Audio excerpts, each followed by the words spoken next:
তোদের কি মনে হয় 14ই ফেব্রুয়ারি আনন্দ করার দিন হয়?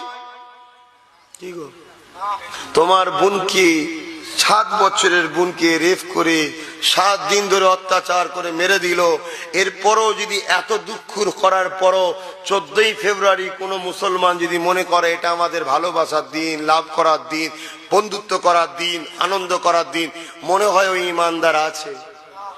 হ্যাঁ, তোর যদি খুব মন যায় তুই 20 তারিখে চলে যাবি, ওই দিনটা যাবি না, কারণ ওই দিনটার ইতিহাস সম্বন্ধে জানো না। স্পেনের কোটি কোটি মুসলমানকে ওই দিন মেরে সাগরে ভেসেছিল খ্রিস্টানরা, তাই তারা আনন্দ করেছিল এই দিনে। তোমরা তো ইতিহাসই জানো না, তোমরা তোমাদের ধান্দায় চলে গেছে, হাসছিলে তোমরা তো 14ই ফেব্রুয়ারি ধান্দায় চলে গেছে। 14ই ফেব্রুয়ারি কোন যুবক বেড়াতে যাবে নাকি? জোরে বলা যাবে নাকি?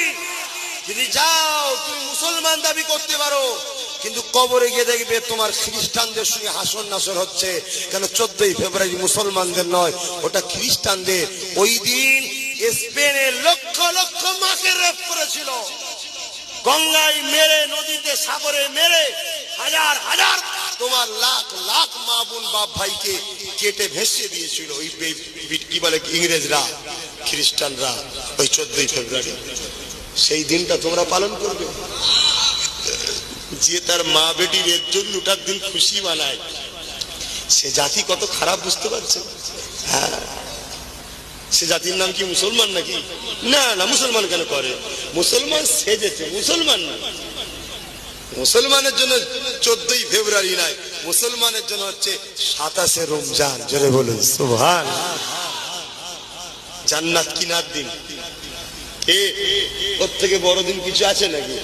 মুসলমানের জন্য হলো 12ই রবিউল আউয়াল, জান্নাতে যাওয়ার ওসিলা। জোরে বলুন।